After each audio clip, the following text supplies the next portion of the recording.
ఉపరాష్ట్రపతిగా ఎన్నికైన వెంకయ్య నాయుడు ప్రసంగాలతో ఎంఎస్కు ప్రత్యేక సంచిక విడుదల చేసింది. వెంకయ్య నాయుడు ఉపన్యాసాలు, రచనలు, పార్లమెంట్ ప్రసంగాలను ఓ పుస్తకంగా రూపొందించింది. అలుపెరగని గలం, విరామమెరగని పయనం పేరుతో రూపొందించిన ఈ పుస్తకాన్ని కొండాపూర్ సైబర్ సిటీ గార్డెన్స్ లో ఈనాడు గ్రూప్ సంస్థల చైర్మన్ రామోజీరావు ఆవిష్కరించారు. రాష్ట్ర assembly speaker Madhusudhanachari, AP assembly speaker Kodela Siva Prasada Rao కార్యక్రమానికి హాజరయ్యారు.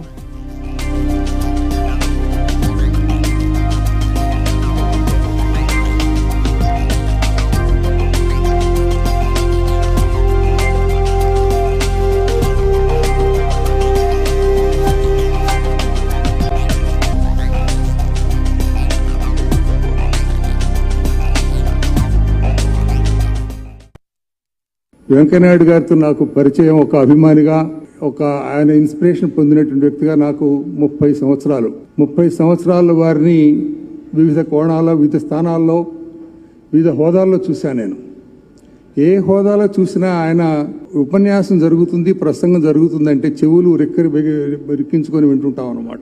దానిలో విషయం ఉంటుంది, సమయం సందర్భాన్ని బట్టి ఉంటుంది, విషయం హాస్యం ఉంటుంది, చురకలు ఉంటాయి.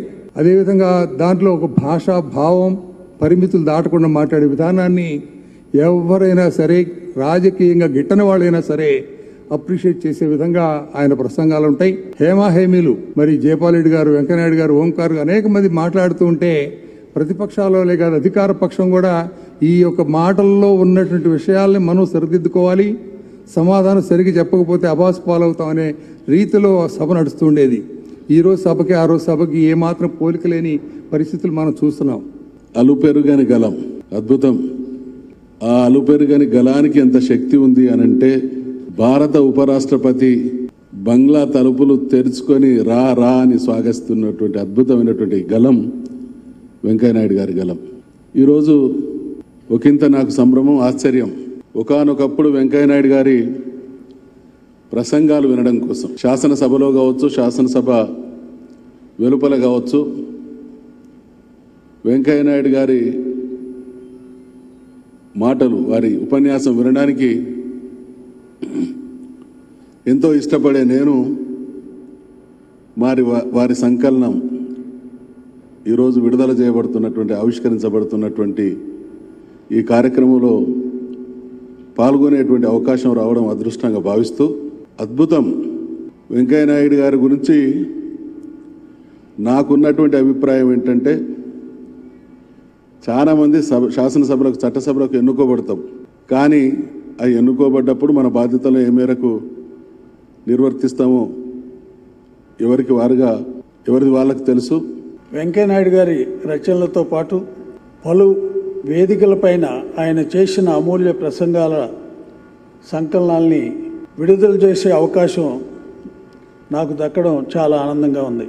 వెంకయ్యనాయుడు గారి మాట మకరందం, మనసు మంచి గంధం. నమ్మిన సిద్ధాంతానికి జీవితాంతం కట్టుబడిన అరుదైన నాయకులు వెంకయ్యనాయుడు గారు. సేవాభావం, కర్తవ్యనిష్ట కలగలిసిన విశిష్ట వ్యక్తిత్వం ఆయన సొంతం. తెలుగువారి ఖ్యాతిని జాతీయ స్థాయికి తీసుకెళ్లిన అరుదైన నాయకుల్లో వెంకయ్యనాయుడు గారిది ప్రత్యేక స్థానం. దాదాపు 5 దశాబ్దాల క్రితం విద్యార్థి నేతగా రాజకీయ ప్రస్థానం ప్రారంభించి నేడు దేశ రాజకీయాల్లోనే అరుదైన నాయకుల్లో అగ్రస్థానానికి చేరారు. ఆయన ఒక ప్రజానాయకుడిగా క్రియాశీల రాజకీయాల్లో ఆయన పయనానికి విరామం ఉండదని నమ్మిన అసంఖ్యాక ప్రజల్లో నేను ఒకడిని.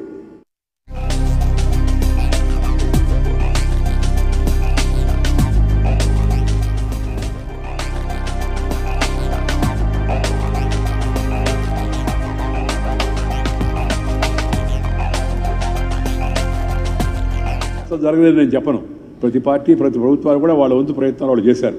కానీ ఎంతైతే పొటెన్షియాలిటీ ఉండిందో ఇండియాలో, ఆ పొటెన్షియాల్ని మనం తగినంత బయటకు తీసుకురాలేకపోయాం. ఆ మహానుభావుడు శ్రీ అటల్ బిహారీ వాజ్పేయి దేశంలో కనెక్టివిటీ రెవల్యూషన్ తీసుకొచ్చి దేశంలో అభివృద్ధికి శ్రీకారం చుట్టాడు.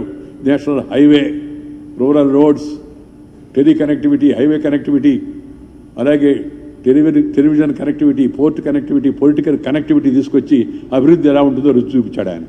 ఆ అభివృద్ధిని మరింత వేగవంతంగా ముందుకు తీసుకెళ్లడం కోసం ఇవాళ భారత ప్రధానమంత్రి ప్రయత్నం చేస్తున్నాడు. అభివృద్ధిలో అందరినీ భాగస్వామ్యం చేయాలి. కొద్దిమంది మాత్రం పెద్ద ఎత్తున అభివృద్ధి చెంది మిగతా వాళ్ళందరూ కన్నీళ్లు కారుస్తూ ఉంటే పేదరికంతో ఉంటే అర్థం లేదు. అలాగే ఈ దేశంలో ఇప్పటికి కూడా ఈ పేదరికం, అలాగే ఈ దేశంలో ఇప్పటికి కూడా నిరక్షరాస్యత, ఈ దేశంలో ఇప్పటికి కూడా మరి అంటరానితనం కొన్ని చోట్ల, ఈ దేశంలో ఇప్పటికి కూడా ఆర్థిక అసమానతలు, అవినీతి, నల్లధనం ఇవన్నీ కూడా మనం పట్టి పీడిస్తున్నట్టే సవాళ్ళు. ఈ సవాళ్లకు సమాధానం కనుక్కోవడం కోసం మనం చట్టసభలను సరిగా ఉపయోగించుకోవాల్సిన అవసరం ఉంది.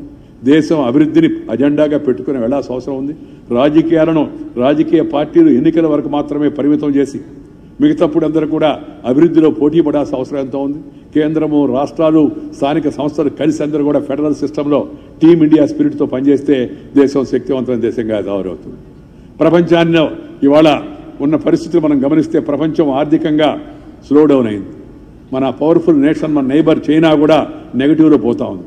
ఇవాళ ఉన్న పరిస్థితులు బట్టి ప్రపంచంలో వేగంగా ఆర్థికంగా ముందుకెళ్లే శక్తి ముందుకు వెళుతున్న దేశం భారతదేశం కావడం మన అందరికీ అదృష్టం అని మీ అందరికీ కూడా మనం చేస్తా ఉన్నాం.